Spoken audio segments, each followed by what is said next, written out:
Alors, je voulais vous parler aujourd'hui de Renolution, plus spécifiquement, et de voir effectivement les liens qu'on peut faire entre la politique qu'on met en œuvre pour diminuer l'impact sur le réchauffement climatique du bâti et effectivement cette question de la sobriété. Alors juste pour démarrer, même si je pense qu'ici beaucoup de gens sont bien conscients des enjeux, juste se rappeler pourquoi est-ce qu'on met en œuvre Renolution. On est effectivement dans cet enjeu du réchauffement climatique, cet enjeu d'augmentation des émissions de gaz à effet de serre. Ici, une vision assez globale qui montre que si on ne fait rien, si on ne met pas en place de politique climatique, on atteint une augmentation des températures mondiales qui s'élève entre 4 et 5 degrés. À politique constante, on voit qu'on est largement au-dessus des 2 degrés. Et si on veut, alors si on regarde les engagements et les objectifs qui sont fixés, on est aussi au-dessus de 2 degrés. Et chaque effort supplémentaire, on le voit dans les courbes, la courbe mauve et certainement la courbe bleue, on voit qu'il y a une inflexion qui doit se faire et finalement qui doit se faire assez rapidement si on veut se mettre dans les objectifs qu'on s'est fixés par les accords de Paris. Alors au niveau, c'est bien dans cette logique-là que l'Europe a rehaussé récemment ses objectifs à l'horizon 2030. Donc on voit effectivement l'évolution des émissions de gaz à effet de serre en Europe. On voit depuis 1990, on voit une diminution assez constante avec la spécificité du secteur du transport qui participe relativement peu à l'effort, mais on voit effectivement qu'on est dans une diminution structurelle. On voit effectivement ici un peu avant 2020 et alors on regarde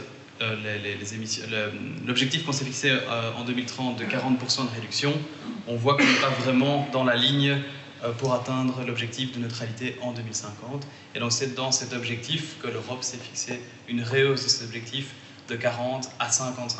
Donc ça c'est le Fit for 55. Alors c'est un objectif qui se décline par État membre et par secteur. Alors au niveau bruxellois, comment est-ce qu'on a travaillé? Donc au début de la législature, il y avait un plan climat qui atteignait 35% de réduction des émissions de gaz à effet de serre à l'horizon 2030 par rapport à 2005. Quand on est arrivé début de législature, sur base de l'accord de majorité qui prévoyait la rehausse d'une série de mesures climatiques, on a rehaussé l'objectif régional de 2030 de 35 à 40%. Et on a inscrit ça dans une loi climat, donc l'ordonnance climat, qui se décline au niveau bruxellois. Donc on a fixé dans ce texte de loi cet objectif de réduction de 40% des émissions de gaz à effet de serre à l'horizon 2030 et cet objectif de neutralité climatique en 2050. Et on a mis en place au sein de la loi une gouvernance climatique avec la mise en place d'un comité d'experts climat et la responsabilisation finalement de l'ensemble du gouvernement et des administrations dans l'atteinte de cet objectif. Donc ça, c'est ce qu'on a fait en juin 2021, et donc c'est effectivement cet objectif de 40% de réduction à l'horizon 2030. Est arrivé effectivement, ce que je disais précédemment, le Fit for 55, cette très hausse des objectifs qui nous a amené à rédiger un nouveau plan air-climat-énergie qui vise une rehausse de cet objectif 2030 pour s'ancrer dans cet objectif européen. Donc c'est tout un processus qu'on a mis en place avec les différentes administrations, avec le soutien de bureaux d'études, avec consultation de la société civile. On a mis en place un ensemble de mesures pour s'ancrer dans cet objectif de 55%. Alors pourquoi? Parce qu'effectivement, on doit atteindre nos objectifs climatiques à l'échelle de l'Europe et avoir une courbe qui soit cohérente, mais parce qu'on voit aussi que la situation actuelle, et certainement la crise de l'énergie, nous a montré le manque de résilience et finalement une situation qui est injuste. Ce sont effectivement les plus précaires qui sont le plus touchés par les aléas des prix de l'énergie. Et donc on a rédigé ce plan air-climat-énergie qui a été approuvé l'année passée. Plan air-climat-énergie qui vise donc l'atteinte de 47% de réduction des émissions de gaz à effet de serre en 2030. Pourquoi 47? Parce que l'objectif de 55% que l'Europe se fixe, il y a une partie qui est prise par le secteur industriel via le système ETS, et le reste qui se décline par État membre. La Belgique s'est vue attribuer l'objectif de 47%, et donc la Wallonie et Bruxelles ont repris cet objectif de 47% au niveau belge, au niveau des régions. La région flamande, aujourd'hui, a décidé de ne pas s'aligner sur cet objectif, mais donc voilà, Bruxelles a fixé cet objectif de 47%, donc on passait d'un plan à une réduction de 40% à 47% à l'horizon 2030, donc c'est finalement un gap assez important à combler dans un temps assez court. Donc ce plan Air Climat Énergie vise l'atteinte de ces 47% de réduction en 2030 et un objectif de 69% en 2040. Mais il vise aussi à étendre la question climatique à la question de l'adaptation. Il faut aussi qu'on puisse adapter la ville aux effets du réchauffement climatique. On le voit déjà aujourd'hui, les effets se marquent et on doit s'adapter, on doit avoir plus d'espaces verts, on doit avoir une meilleure captation et gestion des eaux pluviales, etc. Donc il y a tout un plan aussi sur l'adaptation de la ville. On parle aussi beaucoup de qualité de l'air, c'est particulièrement important. Nos objectifs climatiques ne doivent pas nous amener à une réduction de la qualité de l'air. C'est tout l'inverse, ça doit justement ouvrir aussi cette amélioration de la qualité de l'air qui est un vrai enjeu et un enjeu de santé au niveau de la ville. Et enfin, et c'est un point important, c'est assurer que cette transition soit juste et inclusive. Alors, ce plan Air Climat Énergie, après je viens sur la question rénovation, mais je trouve important de situer que ce n'est pas uniquement la question du bâti. On voit l'ensemble des thématiques qui sont traitées dans ce plan Air Climat Énergie. Il y a la question du bâti qui se présente dans l'axe 1 qui vise à réduire les émissions directes. Donc on a effectivement bâti, mobilité, production d'énergie, incinération de déchets. Mais on a aussi un axe important qui vise à réduire les émissions indirectes de gaz à effet de serre. Et c'est un point important aussi sur la question du bâti. Parce qu'effectivement, dans une ville, il y a beaucoup d'émissions de gaz à effet de serre qui sont créées par la consommation de la ville, mais les émissions sont produites en dehors de la ville. C'est typiquement le cas de l'alimentation. On produit peu d'alimentation en ville, mais par contre on en consomme. Et donc on peut agir sur la production en dehors du territoire via des politiques au sein de la ville. Et pareil pour le bâti, finalement, on doit réduire nos émissions de gaz à effet de serre qui sont produits sur le territoire, donc vraiment le chauffage des bâtiments, mais on ne doit pas augmenter la production de déchets, augmenter les émissions indirectes du bâti liées à l'utilisation de certains matériaux et la production de déchets. Voilà, donc c'est un ensemble de mesures qui sont mises en place dans ce plan Air Climat Énergie. Et donc j'en viens à la question de résolution. Pourquoi c'est un point important? C'est parce que dans le scope des émissions de gaz à effet de serre directes à Bruxelles, l'objectif qu'on se fixe de 47%, 56% des émissions sont produites par le bâti à Bruxelles, donc c'est une part largement majoritaire. Donc c'est vraiment un des leviers principaux si on veut réduire notre production de gaz à effet de serre. Et à Bruxelles, on a un bâti ancien et surtout peu isolé. On estime qu'un toit sur trois n'est pas isolé, donc on a encore une marge de progression très importante. Alors, à Bruxelles, effectivement, donc, un bâti assez ancien. Quand on regarde sur base des certificats PEB émis à ce stade-ci, jusqu'à aujourd'hui, on remarque la proportion, donc c'est grosso modo un logement sur deux à Bruxelles détient un certificat PEB, donc on a quand même une bonne proportion de certificats émis. On voit qu'il y a une grande proportion de FEG, donc de passoires énergétiques. 45% du bâti, des logements, ont un certificat PEB de mauvaise qualité.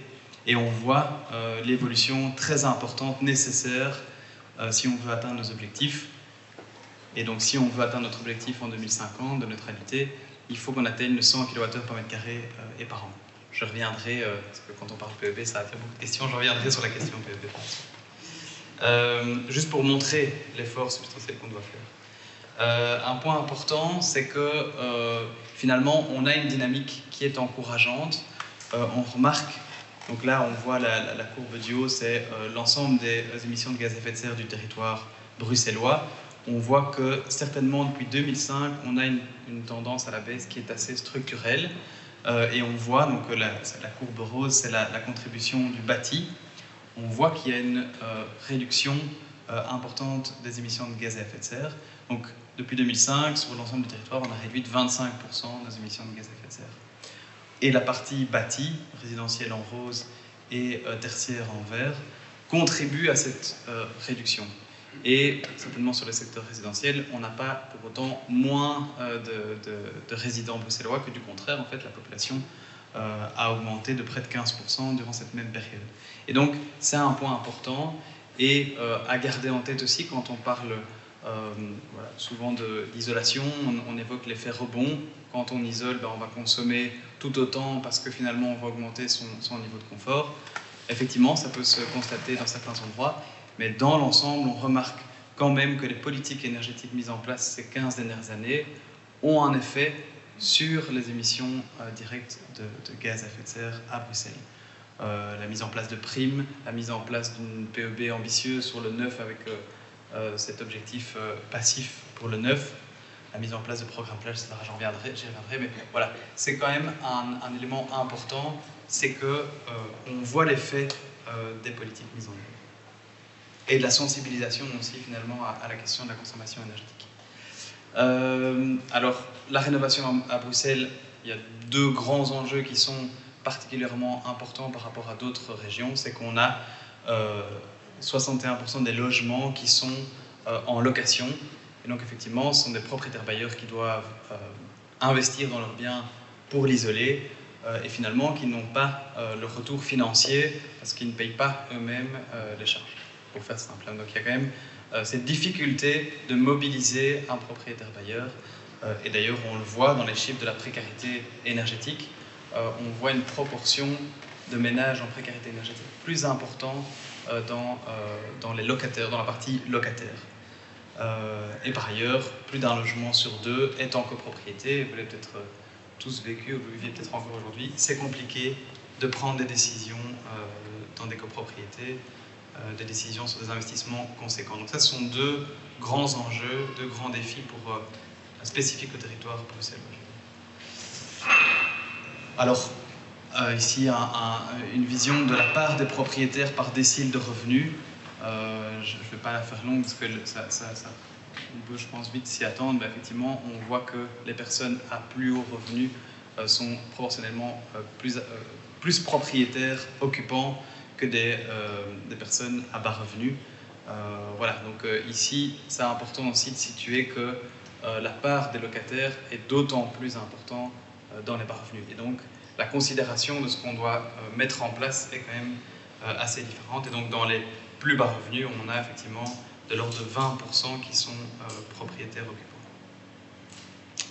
Alors, on vient avec effectivement la question rénovation de cette stratégie qui vise à rénover énergétiquement le bâti bruxellois. Alors quand on fait une stratégie, il faut qu'on se fixe un objectif et un cap clair. L'objectif, il est fixé, il a été fixé dans un pacte énergétique interfédéral. Donc, l'ensemble des régions se sont mis d'accord sur cet objectif. C'est l'atteinte de ce qu'on appelait la neutralité énergétique, qu'on clarifie aujourd'hui par un objectif zéro émission pour le secteur tertiaire et un objectif de 100 kWh par mètre carré et par an pour le secteur résidentiel, avec cette volonté d'avancer plus vite, donc 2040 pour le secteur public, dans un esprit d'exemplarité des pouvoirs publics. Ce sont des objectifs très ambitieux qui demandent des investissements très conséquents, je pense qu'on en est tous conscients. Investissements conséquents, mais quand même à regarder au regard de ce qu'on devra dépenser dans le coût de l'inaction. L'année passée, sur la question de la hausse des prix, rien que la région a dépensé plus de 100 millions d'euros finalement pour payer des factures d'énergie. Et ne parlons pas de ce que le fédéral a dû mettre en œuvre en termes de tarifs sociaux, de primes. Voilà, il y a aussi tous ces coûts-là qui, ça, ce ne sont pas des investissements, c'est des investissements dans la cohésion sociale, mais finalement, il n'y a pas de retour direct. Ici, ce sont des investissements qui sont dans une optique de durable. Donc, c'est des investissements conséquents à comparer à l'inaction. Et aussi, ça ne prend pas en compte le fait que, par ailleurs, le bâti doit être rénové. Une chaudière, ça ne dure pas jusqu'en 2050. Il y a des rénovations qui doivent se faire de manière plus classique. Important aussi de situer que cet objectif de 100 kWh par mètre carré par an pour le logement, il a été fixé sur une étude cost optimum qui regarde tous les scénarios d'évolution du bâti avec beaucoup ou peu de rénovation, donc il y a différents scénarios qui sont formulés. Le 100 kWh par mètre carré par an est le plus rentable sur une durée de 30 ans. Alors, on fixe un cap, un objectif, et puis on fixe un cap clair. Ici, on l'a mis dans le plan Air Climat Énergie, c'est un des grands leviers d'activation de la rénovation. On le met aujourd'hui dans une ordonnance. On a passé 2 lectures d'une ordonnance qui vise à certifier l'ensemble du parc de logements dans un délai de 5 ans, donc à l'horizon de 2030, et un délai de 10 ans et maximum en 2033. L'objectif est de supprimer les passoires énergétiques F et G. Alors on nous demande souvent comment est-ce qu'on veut supprimer. Évidemment, on ne va pas détruire toute passoire énergétique qui reste en 2033, mais l'objectif c'est effectivement de donner ce signal clair dès aujourd'hui. C'est la priorité, ce sont les investissements les plus rentables. Il faut que ces biens soient rénovés énergétiquement à l'horizon 2033. Et derrière ça, c'est effectivement un régime de sanctions qui est en train d'être mis en place. Régime de sanctions qui vise du coup à sanctionner financièrement en fonction de l'écart en kilowattheure par mètre carré par an et en fonction de la superficie du logement.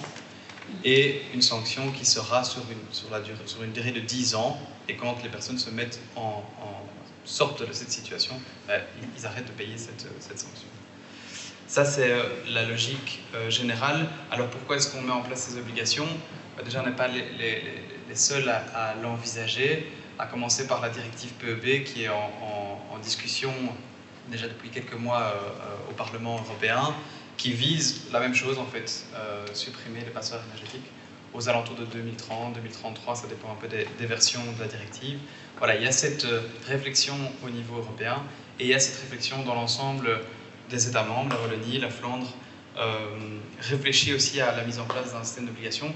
Nous, ce qu'on pense, c'est qu'il faut le faire le plus vite possible pour donner un cadre clair et une vision dans le temps, parce que si on n'anticipe pas un minimum, on finit par devoir le faire dans une courte durée. On l'a vu, le gel de l'indexation, c'était quelque chose d'utile, mais qui a été pris un peu en dernière minute et qui a mis quand même des grandes difficultés dans sa mise en œuvre. Ici, on donne un message clair bien à l'avance. Alors forcément, ce système d'obligation de rénovation des passoires énergétiques va comporter une série de dérogations qui vont être en discussion au gouvernement.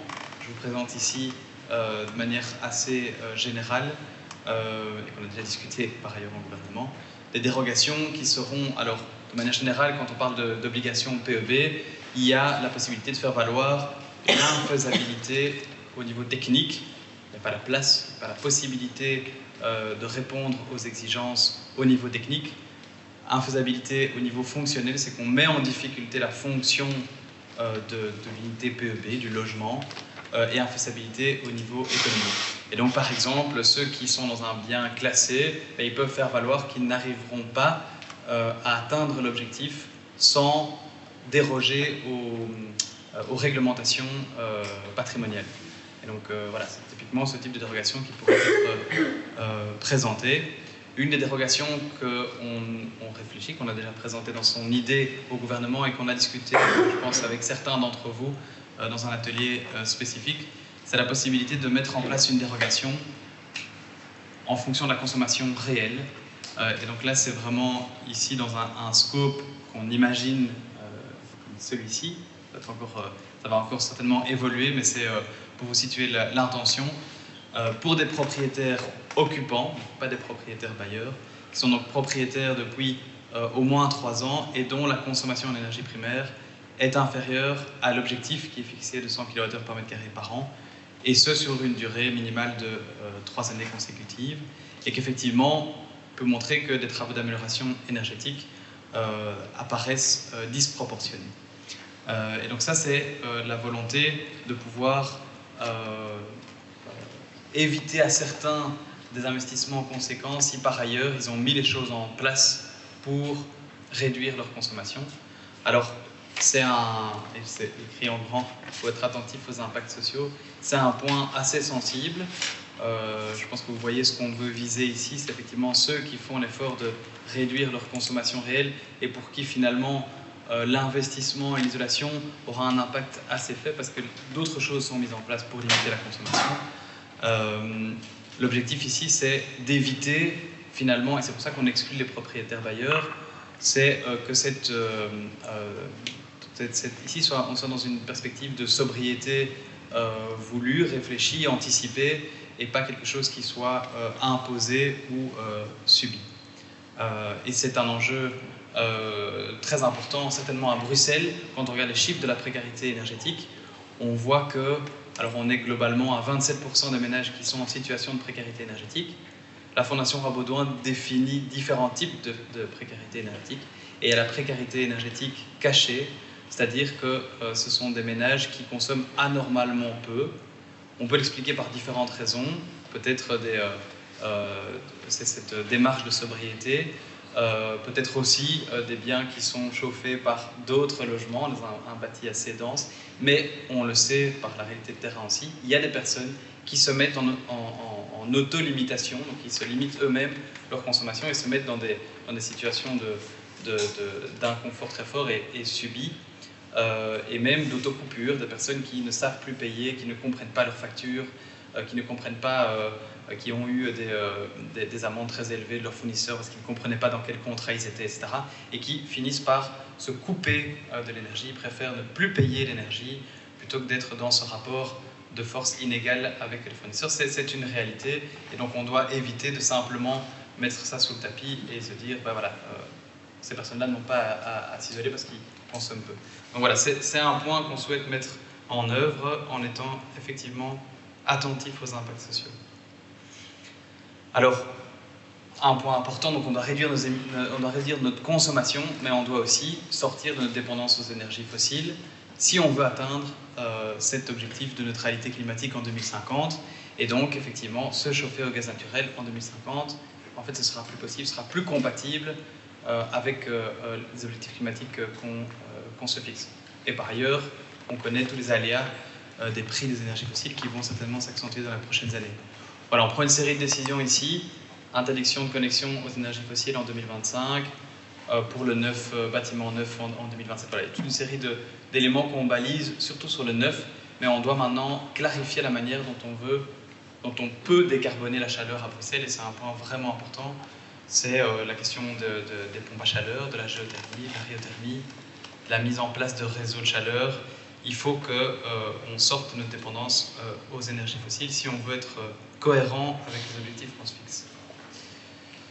Alors, résolution, donc ici, là, j'ai parlé d'objectifs, j'ai parlé de réglementation, de cap qu'on se fixe, mais ce n'est pas uniquement des objectifs à long terme, c'est aussi déjà quelque chose d'actif aujourd'hui, et c'est avant tout, Rénolution, c'est une alliance, un lieu de dialogue et de collaboration avec les acteurs publics entre eux, déjà quelque chose qui s'est mis en place et qui n'était pas encore à l'ordre du jour avant. C'était principalement l'administration en charge de l'environnement qui s'occupait de cette question de rénovation. Aujourd'hui, on met toutes les administrations en charge de cette question et aussi le secteur privé.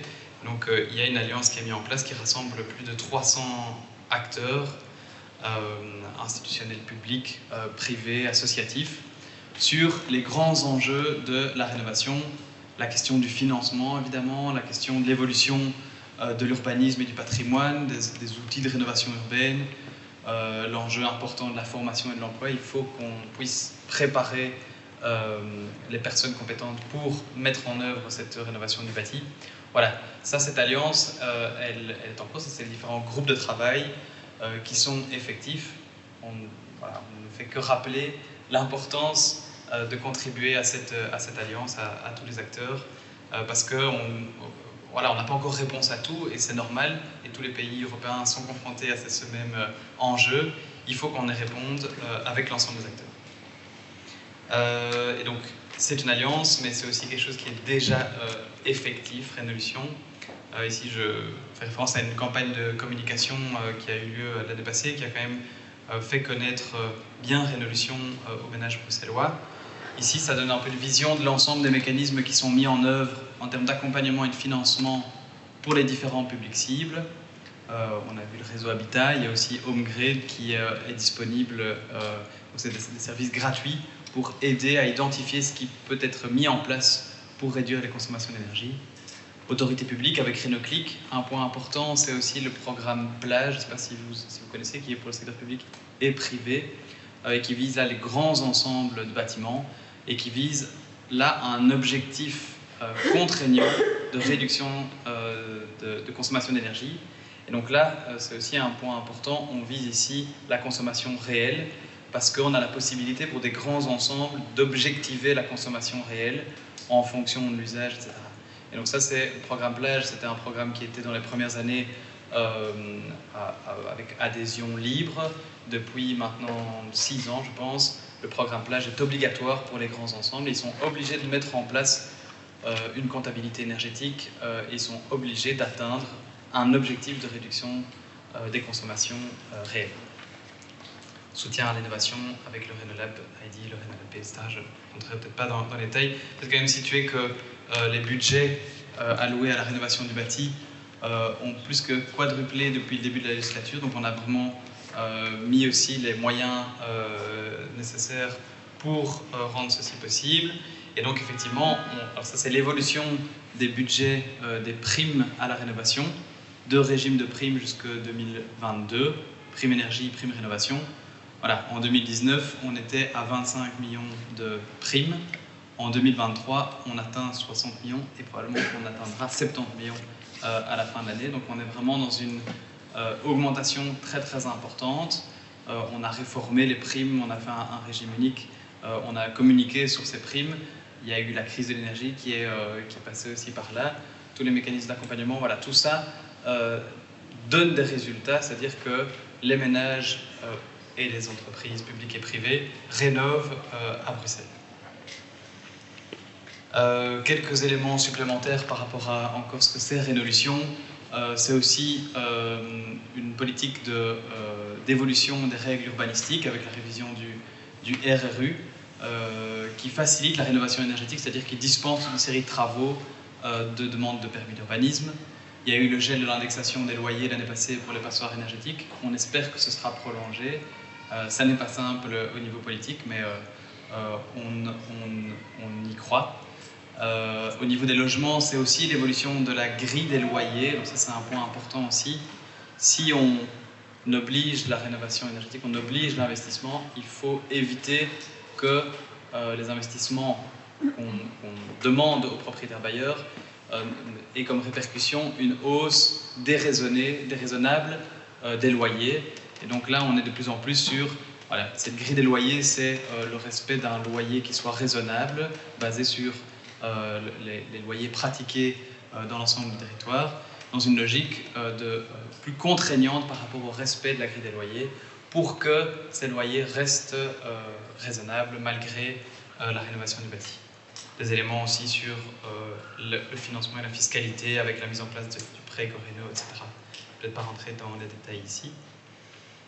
Voilà, je trouvais important ici dans cette réflexion de ne pas trop opposer isolation et sobriété. Il y a vraiment un rôle des deux et c'est la combinaison des deux qui va nous permettre d'y arriver. Effectivement, si on fait l'isolation sans la sobriété, on n'atteindra pas nos objectifs et ça c'est quand même un point super important. La sobriété seule, peut-être que ce sera possible, peut-être qu'à un moment ce sera même nécessaire, qu'on constatera la difficulté d'atteindre l'objectif de l'isolation. Maintenant, l'isolation, ça permet tout de même de maintenir pour un certain nombre de ménages un confort sans des dépenses énergétiques excessives et donc c'est un chantier qui est néanmoins nécessaire. Alors, sur ces éléments de sobriété, ben voilà, je vais parler du programme Plage. Ici, c'est bien un objectif de consommation énergétique. Il y a le programme BHPE qui est mis en œuvre par le réseau Habitat et c'est un point aussi important, c'est aussi aider à l'usage de ces bâtiments performants, ces dérogations d'obligations de rénovation que j'ai citées, et alors un ensemble de mesures de sobriété qu'on a mis en place lors de la crise de l'énergie, qui semble assez naturel finalement, c'est au moment où les prix étaient les plus élevés, cet effort collectif à mettre en œuvre, la fin des chaufferettes dans la restauration, les chaufferettes extérieures, l'extinction obligatoire de l'éclairage de nuit des commerces et des bureaux, et l'obligation de fermeture des portes des commerces. Voilà, ce sont 3 mesures qu'on a prises l'année passée en temps de crise de l'énergie et qu'on souhaite perdurer dans le temps. Des mesures qui nous semblent assez naturelles. Voilà, malgré cet aspect, ce caractère assez naturel, finalement, ça a été très compliqué à mettre en œuvre au niveau politique, mais aussi au niveau sociétal. On a vu des réactions très vives par rapport à ces mesures qui restent assez limitées en termes d'efforts de sobriété, mais qui changent les habitudes. Peut-être un point sur le certificat PEB. Effectivement, donc ce certificat PEB, il change de statut aujourd'hui. Pendant des années, le certificat PEB, il était obligatoire au moment de la vente ou de la mise en location. Et donc c'était un document administratif qui avait relativement peu, certainement au début, relativement peu de valeur, parce que ça influait relativement peu sur le prix de vente ou le prix de location. C'est quelque chose qui est en évolution assez rapide, et d'autant plus maintenant qu'on limite l'indexation, et demain on oblige la rénovation basée sur cet outil. C'est pas nous qui l'inventons aussi, c'est vraiment l'outil qui est mis en avant au niveau européen. Et donc il y a un changement de statut, ce certificat PEB, et une nécessité du coup d'aller un peu plus loin dans la recherche de documents, dans la recherche des preuves, pour effectivement démontrer que le bâtiment est isolé. Voilà, des séries de choses qui sont mises en œuvre, des certificats qui vont être faits au niveau, certificats PEB qui vont être faits au niveau de la copropriété, un certificat PEB qui va évoluer de plus en plus vers des propositions de plans de rénovation. Donc, il situera le niveau de performance énergétique, mais le certificat donnera aussi une indication sur les travaux à entreprendre.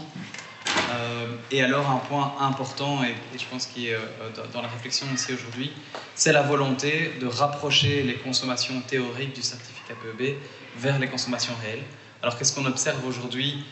C'est effectivement une différence sur les bâtiments peu performants. On constate que quand on fait le certificat PEB, c'est une simulation finalement de la consommation basée sur une série de postulats, notamment un niveau de température dans l'ensemble des pièces. Et c'est une simulation thermique du logement qui estime la consommation en fonction du niveau d'isolation. Ce qu'on constate, c'est que finalement, dans les bâtiments les passoires énergétiques F et G, on constate que la consommation réelle est inférieure à la consommation théorique, et que cet écart finalement se réduit au fur et à mesure que le bâtiment est performant. Et donc ça s'explique certainement par peut-être des erreurs en termes de simulation, mais aussi dans le fait que quand on vit dans une passoire énergétique, on ne chauffe pas le bâtiment de la même manière, on ne l'utilise pas de la même manière, et effectivement quand on est dans un bâtiment plus performant, on peut se permettre d'avoir effectivement un niveau de confort différent et une différence de température un peu moins importante entre les pièces. Voilà, ça c'est pas grave en fait finalement cet écart, parce que le certificat PEB, il ne sert pas à mesurer la consommation, il sert à illustrer le niveau d'isolation du bâti. Et on constate dans tous les cas qu'au plus le certificat PEB s'améliore, au plus la consommation réelle diminue, mais effectivement ne correspond pas à la consommation théorique. Et donc ce n'est pas grave en soi, mais c'est un signal qui est contre-intuitif et qui explique peut-être une méfiance aussi par rapport à ce certificat PEB. C'est quelque chose qu'on aimerait corriger et effectivement rapprocher plus la consommation théorique de la consommation réelle. Un contrôle renforcé aussi des certificats PEB. Voilà, et puis je vais m'arrêter peut-être là. Je vais peut-être juste citer quelques enjeux importants pour la suite, pour arriver à rénover et massifier. C'est la simplification urbanistique, simplification des procédures, pour permettre effectivement l'isolation sans toute cette procédure de demande de permis, etc. Un accès au financement, une approche groupée par quartier, pas laisser seules les personnes face à cet effort de rénovation, la disponibilité de la main-d'œuvre et l'utilisation de matériaux qui soient durables et circulaires. Donc là, on a un programme Renolab B qui vise justement à financer des projets pilotes qui visent la réutilisation des matériaux de construction pour éviter que la rénovation n'aggrave finalement le problème en émissions indirectes. Voilà, un rapide aperçu de démolition.